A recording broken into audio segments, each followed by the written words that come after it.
Well, I'm Tessa with MamasGeeky. Thank you so much for taking the time today. Hi, Tessa.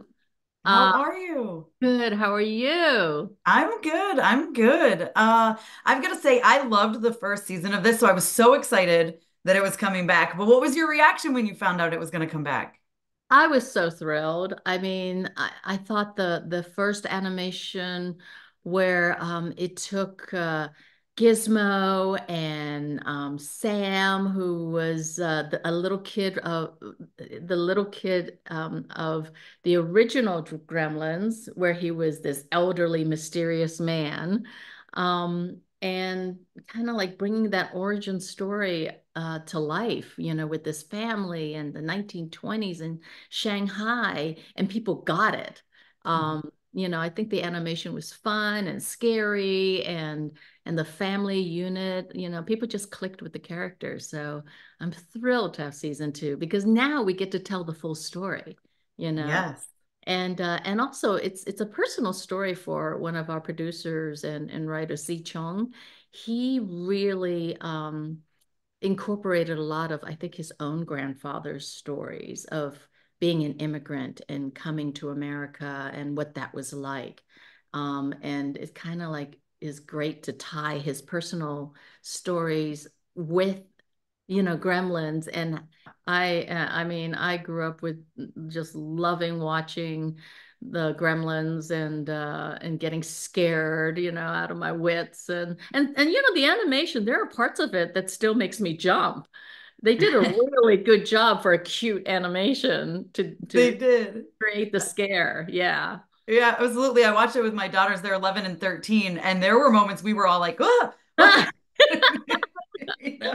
Yeah, it's good. Yeah. Well, season two, just you wait. It's gonna be great. Oops, sorry. Oh, you're fine. What happens when we're at home? I know exactly.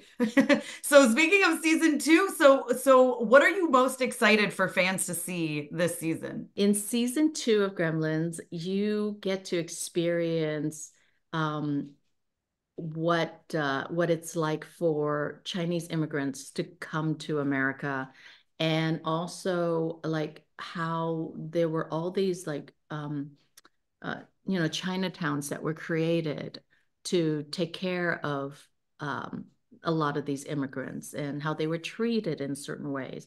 But you also get to experience a lot of fun characters that are being voiced by some favorite actors of ours, like Simu. Simu is going to be this really studly dude, Chang. And the original characters are back, and they get to really kind of like go through self-discovery and what it's like to just be in a foreign place and having to adapt and maybe change a bit and grow from that experience. Oh, I love it. Now, for you, you've done so many incredible things. I mean, your career, you're so talented.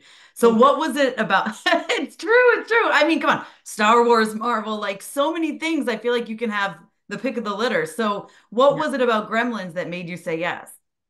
The title, the title itself, right? Gremlins. It's so iconic, and I feel like I've just checked another box off my list of things to do as an actor.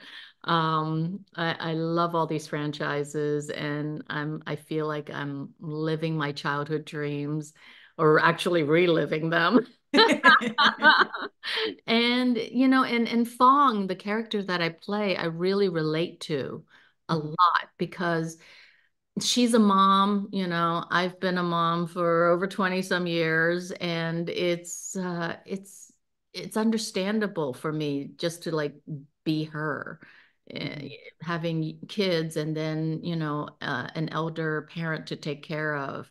We're the sandwich generation, and we feel like we have to manage and protect everyone.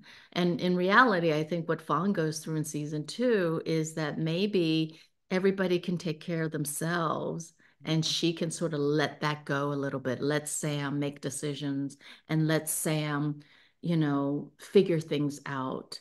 and grow from his mistakes rather than trying to protect him. And Grandpa let him go on his adventures, right? And maybe in that sense, allowing herself to have a little fun too. I love it. I know. I mean, being a mom, it is hard. It feels like, your heart is like walking around outside your body and you feel like you have to protect it at all times, you know? Exactly, exactly. And it's tough. We sometimes forget who we are, and Right. so it's going to be fun to have her kind of go, oh, wait a minute, Yeah. maybe Hong, her husband, and she can like have a little, yeah, Exactly. this Exactly. instead. I know. Right. We always forget about ourselves. We really do as moms. I know we really do. We take care of everybody, it feels like. Exactly, and that's fun. So, Yep. And I got to ask you personally, if you were to have a Mogwai, do you think you would be able to take care of it or would it become a gremlin? it would become a gremlin. There's just too many rules. So many rules. I mean, I have a dog, James, and he is like such a mama's boy, right? Like wherever I go. I used to want to call him Shadow because wherever I go, he would go. Wherever I go, he like just he has real anxiety about not being near me.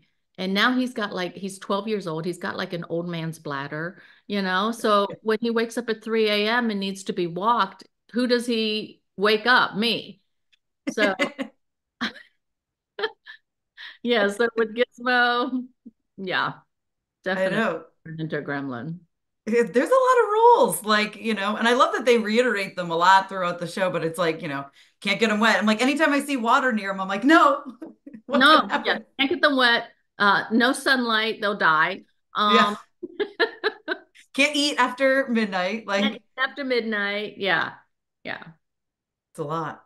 They must be a little stinky too if they can't get wet. I would think so. Yeah, that's a good point. Yeah, I never thought about that, but yeah, Yeah.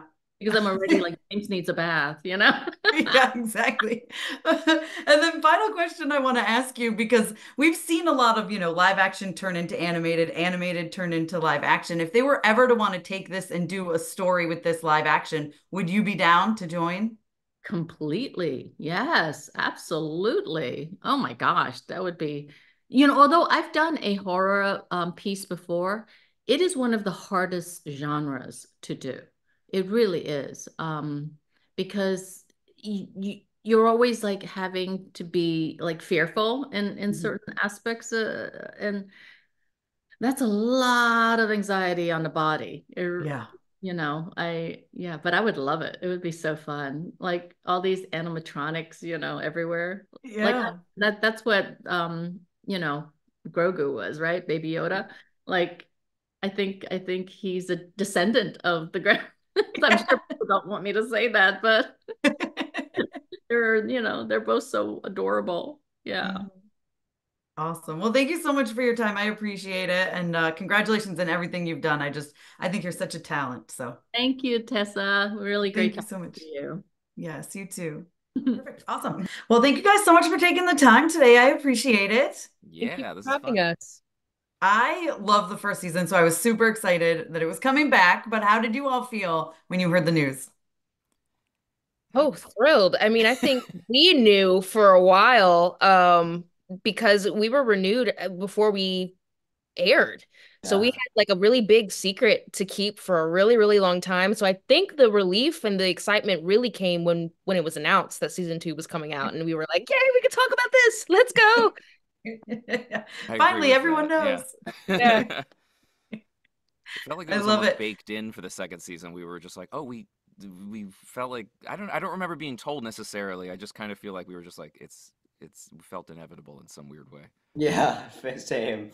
It felt like right after we finished filming season one, they kind of just like immediately took us back to do season Yeah, two. we're like, oh, okay, this Season is one wasn't happening. even out Neat. yet. You're like, keep going, keep going. Yeah. Yeah, perfect. Right. Yeah, keep it going. Let's just keep going and going and going.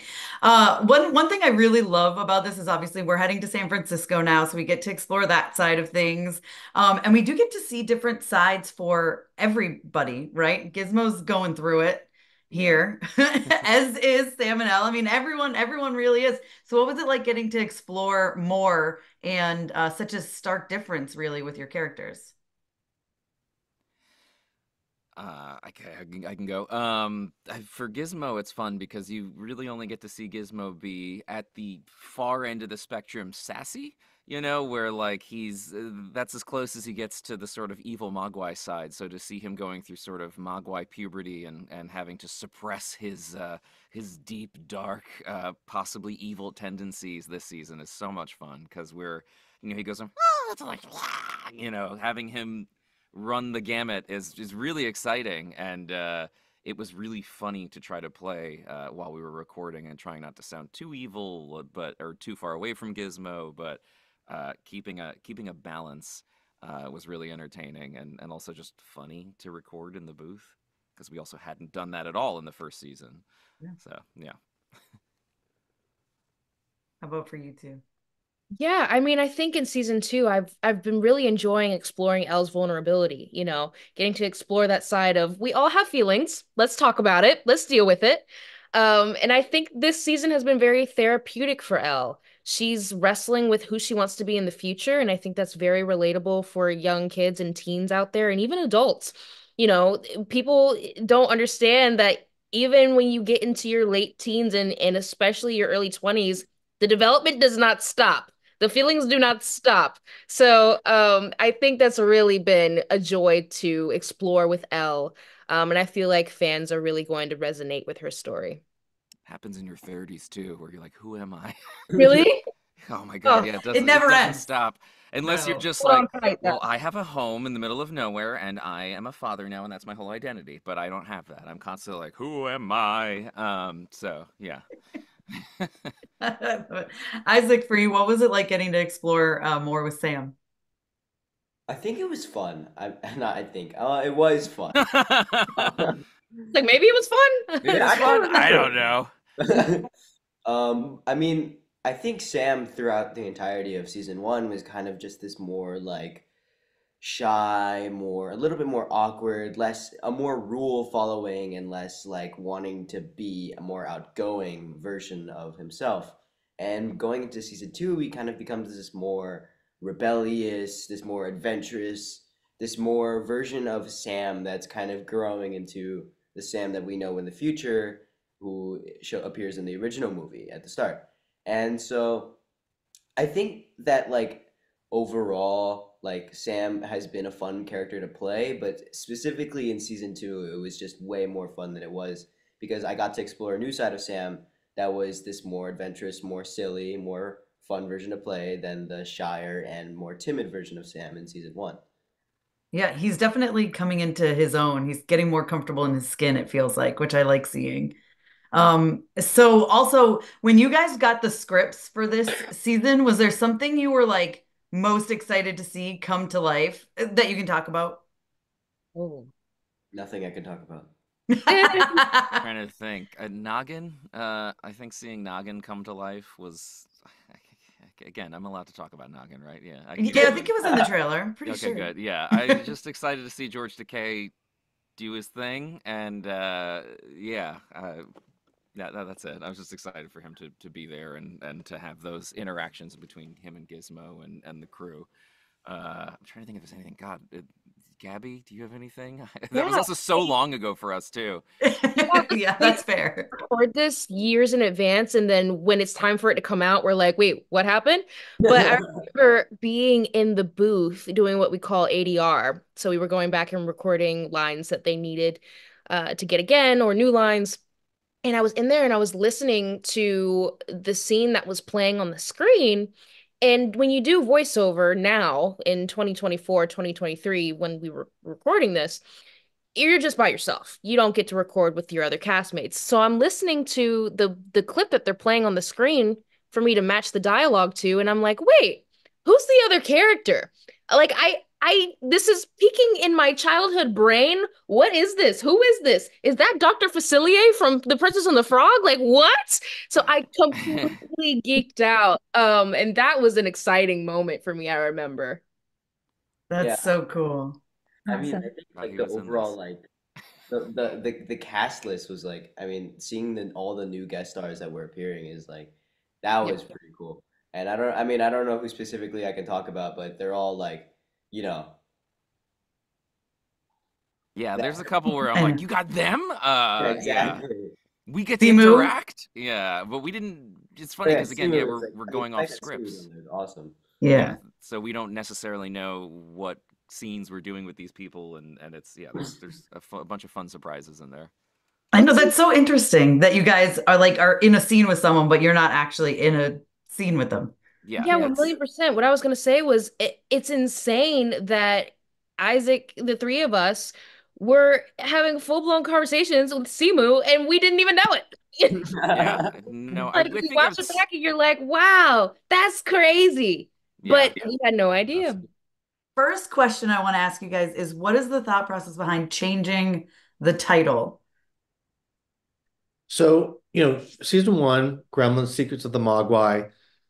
I think we gave up a lot of the secrets. So when we went into season two, well, really what it was we really want every season to feel like its own event and its own thing. So season one told the story of the meeting between Gizmo and the old Mr. Wing from the original movies when he was 10 years old. Really tells the story of the origin of the Mogwai ancestral home, how they came to be, and their adventure in China. Season two takes place in America. It tells the story of how the Wing family and Gizmo came to America. And so, in thinking through that, we thought, well, Secrets of the Mogwai, the title doesn't really fit in anymore. And also, how do we make this feel like it's its own? If it was a movie, how is it? How is it the sequel as big of an event as the first one? And we get to do a little nod to the Gremlins theatrical sequel, which It's I'm looking true. for any chance to do that. Pause, hyper realistic revisionist Western, Yeah. the Wild Bunch. Our two greatest influences. I love it. I love it. I want to talk to you guys about the new voice actors you brought on this season as well. Like Simu in particular, fantastic. But can you talk about, kind of, you already have this incredible cast and you were able to even make it somehow more incredible. I mean, we're so lucky in that there's so many fans of the original movies, and Brendan and I have talked about how we've never had this experience before, where in the writer's room, you say like, oh, well, it's probably a Simu type, right? And then you offer, and she's like, oh yeah, I love Gremlins. And same with like, we have obviously Ming-Na Wen, BD Wong, James Hong in our core cast. We have, this season Jimmy O Yang, Ronnie Chang. There's like honestly like too many to name. And it's just really fun. It's just really fun to be able to work with people that you've, kind of looked up to and you've dreamed of working with. And also, this season has some Easter eggs for fans of the original movies, like John Glover, who plays somebody, let's say, adjacent to the Clamp character in Gremlins 2. I love it. Brendan, do you have anything to add about working with these people? It's just again, sheer joy, and there's a few I don't think we've announced yet in the back half of the season who it really was getting to like fulfill a wish list in some cases. Like, oh man, in terms of like, here's a voice actor I just hope to work with someday and finally getting to. So yeah, it's part of the joy of the show. Also for Simu Liu, it's I think the only time casting may have initiated over social media DMs. Oh yeah, Really? I Yeah. just slid into Simu's DMs on Twitter, which And it worked out. Yeah, exactly. Sometimes Who it would have works. thought? You're encouraging all these filmmakers now to be like, let me slide into the DMs. Exactly. That's all you You need to never do. if you're know. listening to this, lock your DMs right now. Yeah, right. Exactly. I love it. I want to know, like, how much improv is there in this? Because I know with animated stuff, usually people try to stick to it, but you never know.